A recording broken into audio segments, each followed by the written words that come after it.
You're listening to Business Success in a Virtual World podcast. If you are a leader navigating these new immersive technologies, this is your definitive resource to understand the innovative power of XR, VR, and AR. I'm Tim Beharon, Chairman of Creative Strategies, and I'm joined by Barton, President of ISM Guide. In each episode, we navigate through new products, effective strategies, and highlight actual business case studies implementing extended reality into business processes. Our resource website now boasts over 300 case studies, 300 articles, and 100 videos presenting successful examples of businesses using these technology in field service, training, digital twins, customer service, in medical and manufacturing, and so much more. Check out the website at ismguide.com. Now, on to the next episode. This week, Barton and I are going to talk a little bit about our trip to CES. We were there for a good part of the week. I don't know how many steps he had, but I had over 60,000. That is an amazing show to try to navigate. But I want to start out with just sharing 3 or 4 things that really caught my attention. One thing that the show really focused on and became a theme was smart glasses. In years past, when we were talking about the metaverse and spatial computing, we focused more on VR headsets. This year, it was very clear that VR headsets are still viable, especially in business and enterprise. But we saw at least 9 new smart glasses introduced. And that's an important thread that was going throughout the show. Everything from the glasses to the optics and to usability issues and breakthrough products. And there were a couple that were really stuck out. One was the newest version of the X-Real version 1 Pro. I've been using the X-Real when I'm on planes for watching movies and big screen movies. You know, I'm sitting there in the plane and I'm watching something on a 100-inch screen, the equivalent of a 100-inch screen. And it was good, but it wasn't great. I got to talk to their CEO and they showed me the newest versions, which is so improved over the older one. Now it gives you up to about a 150-inch screen. And more importantly, the optics of it are very different. And the usability is easier. And it's one of those products that I think is going to help define one sector of smart glasses, which is its role in entertainment. Now, at the same time, there were some very significant new true smart glasses. Smart glasses where the audio is coming through and you're seeing what was said on the screen in front of you. And the one that was the most fascinating to me was from a company called Even Realities. So I met with their CEO, who's Chinese, and I put the glasses on, and he specifically spoke in Chinese, and I'm seeing on the screen exactly what he said. And this whole idea of using smart glasses for translation, that is a big deal. This is one of those things that is going to kind of move to the forefront pretty soon. And especially for people who travel. You know, I was thinking as I did this, you know, I've been traveling to Asia for, 40 years. And I'm talking and I'm around Asian speakers of which I haven't a clue what they were saying. You give me something like that, and that relationship changes, that I'm able to communicate. And I saw 2 others, glasses from Solo and one from Halliday, whose optics are the best I've seen. And then I tried out earbuds for translation. And that was really amazing. So I had a pair of Vasco headsets. Actually, they're earbuds. And what's unique about them is they have one earbud for the right ear and another one for the right ear. And the idea there is you're speaking with someone from another language. You give them one earbud and you have the earbud, and now you talk to each other and you understand what they're saying. I pointed out in my fourth column this week that this particular area of smart glasses and earbuds for translation could be one of the more significant technologies introduced, at least in this decade, that possibly could change international relations. At the very least, is going to make travel much more interesting. Then the second thing that I got to see, because our time is kind of limited. I had meetings, and so I only was on the show floor maybe at the LVCC for about an hour and a half, and over at the Venetian Expo Center for about 3 hours. In that particular time, I got to go over and visit Lenovo, who was showing off what they called their rollable PC. And I got to tell you, this is really cool. So the laptop itself is got a 14-inch screen. You hit a button and the screen goes up, is now 16 inches because it's rolled, the screen rolls up from underneath and gives me 2.5 more inches. And I was able to actually put two web browsers, on top of each other, and it was looking as if I had a double screen. I mean, in one way, and by the way, I am addicted to widescreen curve monitors. Mine's a 49-inch one at home. When I'm on the road, I'm back to like a 12 or 13-inch laptop, and it kind of drives me bananas. So with the new Lenovo laptop, and it's actually pretty light. It was about 1.5 pounds. Actually, not. I'm sorry, it's about 2 pounds. But I now had a laptop that could go from 14 inches to 16 inches. And as a writer, when you go into 16-inch portrait mode, that makes a big deal from the standpoint of how you do your editing. Anyway, that was a really cool thing. And then the last thing that just really was a big bit of news was the one of the announcements in the NVIDIA keynote of a thing called Project Digits. And Jensen Huang kind of wowed the audience when he went over and picked up a little box that looked more like the iMac square box. And in it is one of their largest or fastest processors. And more importantly, he will allow you now with that little desktop computer for 3,000 bucks to be able to do inference AI data in a $3,000 desktop computer. I got to tell you, that thing is really a revolutionary breakthrough in the PC industry, the computer industry, and it's going to have a big impact, especially if you're a company that only wants to inference, say, just your sales information or just your customer service information or one other.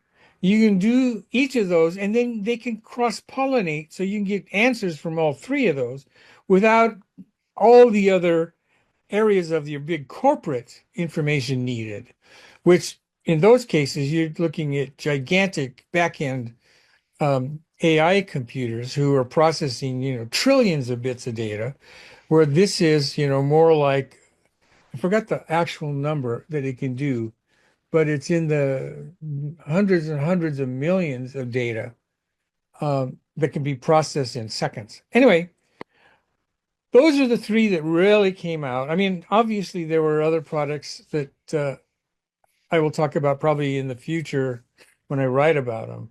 But those three were pretty significant. Smart glasses and the translation feature, the rollable laptop from Lenovo. And if you get a chance to see it, you really need to look at the demo. Google Lenovo's rollable laptop. You'll see multiple videos of it, and you can see how it works. And then, of course, the Project Digits, which, when I look at the entire spectrum of this time frame, I would say that it was probably the most significant announcement that's going to impact the computer industry because you're now inferencing AI data at your desktop. Barton? Yeah, that's pretty amazing. And I always love to hear your perspectives, Tim, because you're looking at things from a different angle. What Tim didn't mention is both he and I had a session, a panel that we moderated. Tim moderated a panel with that focused mostly on smart glasses, and he had Meta, and he had Snap, Lenovo? Lenovo, and he had Snapchat. So it was a very interesting panel, and I had the business side of that, where I had some very, very interesting speakers. Peter Korta, who's the Chief Technology Officer and Chief Strategy Officer and board member at Siemens in Germany. I had Jane Nakagawa, who's the Vice President of Research and Development at Honda here in the United States, and Dr. Harvey Castro, a physician that's heavily into using some of the more immersive technologies. And so we had standing room only discussions and really, really interesting um, insights from these various members. These sessions are now available, as I understand it, on the CES website. So if you're really keen to listen to the smart glass issues, or mine was titled AI and Spatial Computing, How to Apply It to Be Successful in Business, those two sessions are now available. But the one thing, a couple of things I want to mention, Tim, that complement what you've said, but go a little further. So for sure, AI is red hot. There wasn't a booth in this four. There were 4,500 booths, I might add, but I don't think I remember seeing a booth that didn't have AI somehow built into it. Yeah. And every company's trying to determine their own AI strategy, and I thought that represented forward progress from last year at CES, where we were both speakers as well. But last year was more about what is AI and how is it going to happen. This year it was showing off AI and talking about where they're taking it. So it's just red hot at the show. By the way, you confirm that, right, Tim? Oh, absolutely. Yep. Um, and you're right. Every booth we saw had some angle of AI in one form or another. Yep. Um, but it's true. This year, last year, as you pointed out, it was more of what is AI. This year, they were beginning to show what it can do or how they're using it. But I think by next year's show, it's going to be even more explosive Oh yeah. because we're going to see even greater examples of what and how AI is not only being used, but how it's impacting people. Because that was what here I was missing in a sense. There was talk about it impacting, but I saw it more as more of the demos I were here we're using AI and here's how we're using it. As a researcher, I want to know how does it actually impact the user? What are the user's response to it? And I think next year we're going to see a lot more examples of how AI is being used as opposed to what PC companies Yep. are doing with it. Yep. Totally agree.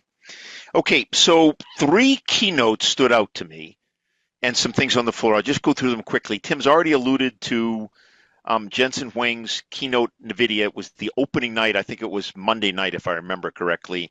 And without a doubt, it set the tempo for this year's CES show. It was both visionary, it was superbly executed.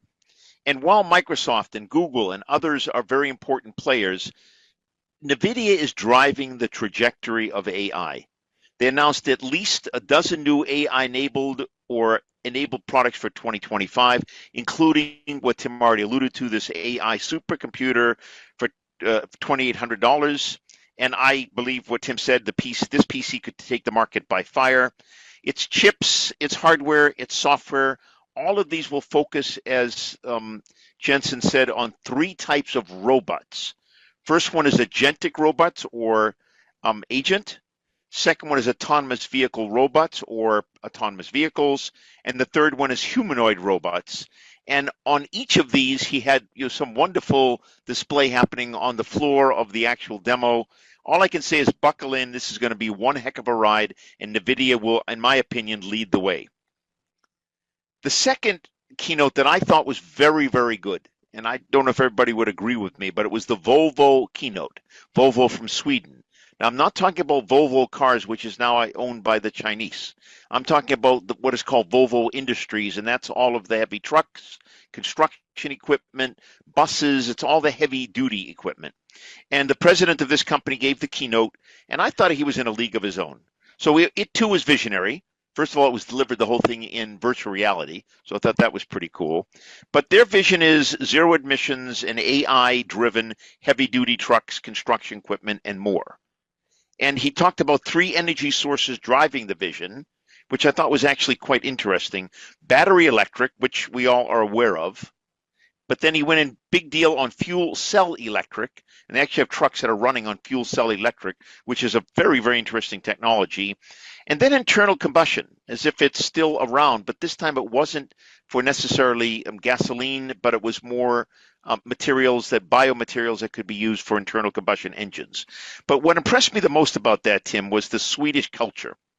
And it was on display where he talked about hardworking and curiosity.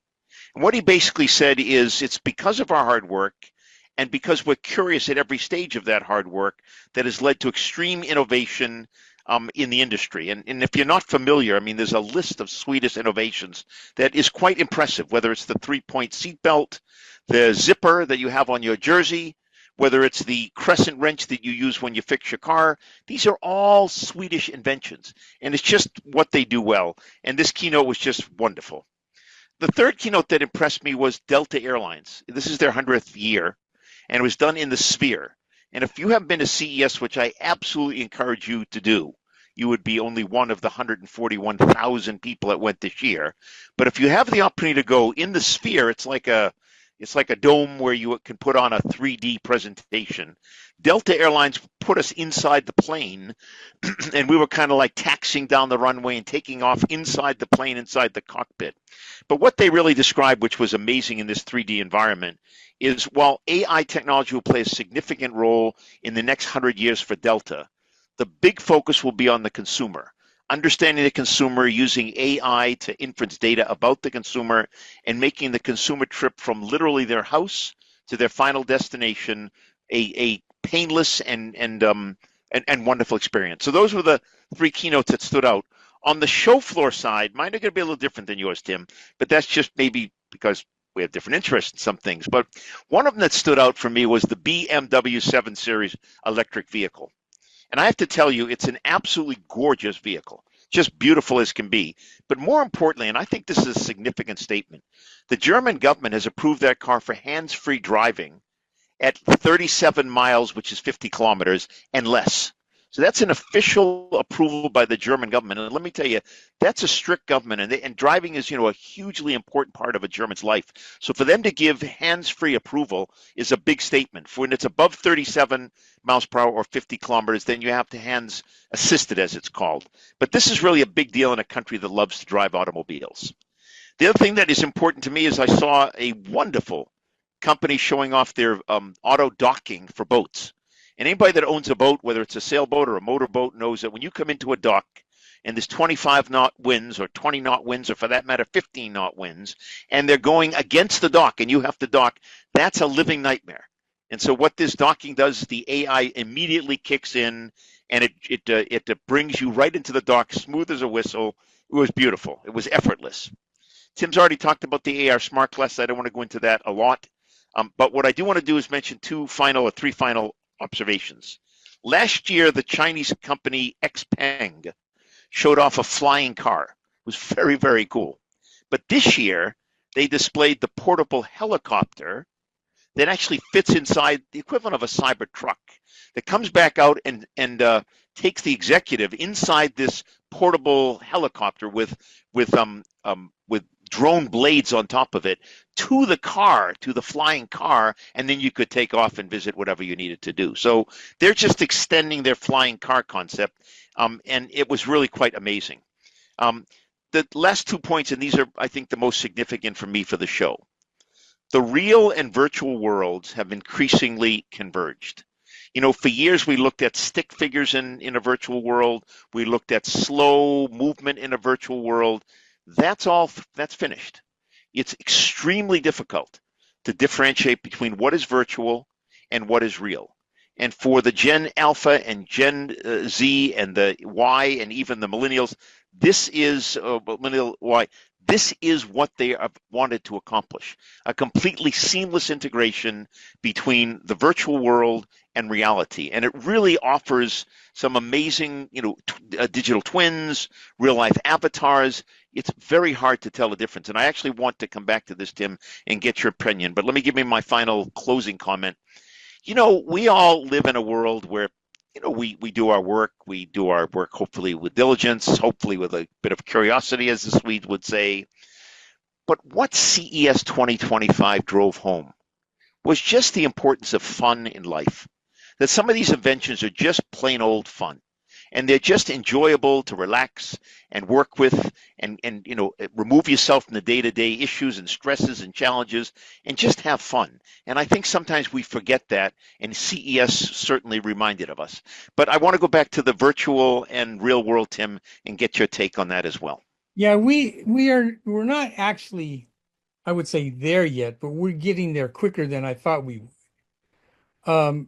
The whole idea of digital twins and new forms of representing ourselves, avatars, and then what's going on in the world of agentic or agent computing, all of this is really kind of pointing towards a unique way of how the literal world and the virtual world will come together.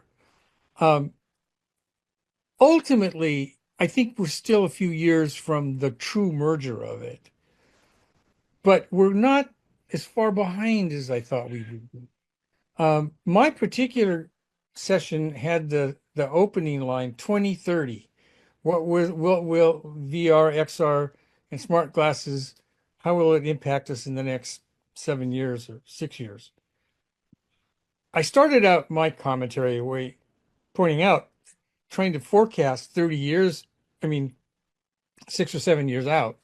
In this date and time is difficult because things change too fast. But as we spoke, and as my panelists began really sharing about what they're doing, especially Meta, who's moving very rapidly with their smart glasses Project Orion that will most likely come out in late 26. We believe Apple's first smart glasses will come out in late 26.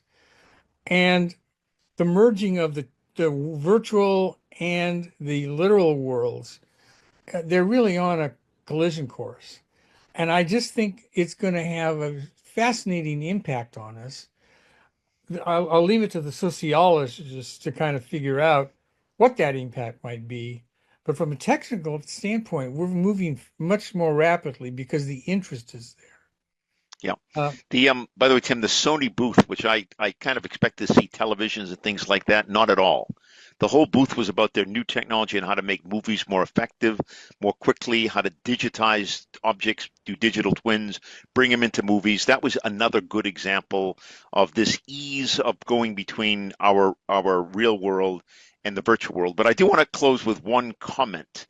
The coolest device I saw on the show, AI driven, was at the John Deere booth. And John Deere is always leading the way in some of their technologies. But this year, it was the ability for it wasn't just a tractor. It's a huge device behind the tractor that is basically fertilizing the field. But what it has is AI readers along this very long device that kind of rolls with the tractor. And what it looks at, it differentiates between a weed and a seed that's growing. And when it's and that when I say differentiate, it goes back to AI. It inferences, the whole history of plants and seeds and what they should look like. And when it comes upon a weed, it zaps it with a little bit of fire, or it zaps it with a little bit of whatever they want to use. But so what it does is it's rolling forward, killing all the bad guys and leaving all the crops to grow. And it's all done using AI. Talk about a benefit to the farmers.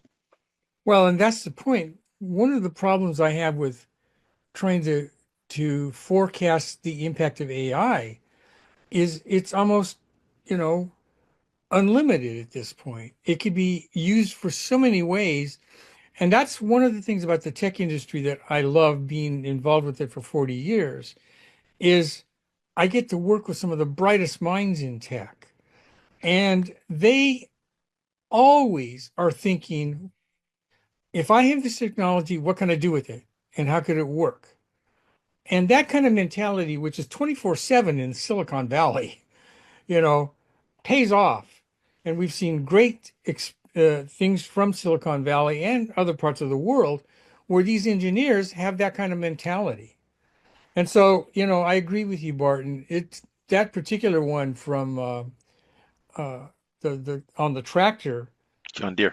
Yeah, John Deere it just really emphasizes the fact that these may come out of left field. We're going to see examples that we couldn't even think about, or even imagine. But that's our future. So yeah, I'll end with my comments with saying, stay tuned and hang on. By the way, Tim told me just we're buddies, and he told me before the call he's going over to MIT over the weekend, this coming weekend in Boston, Mass Institute of Technology.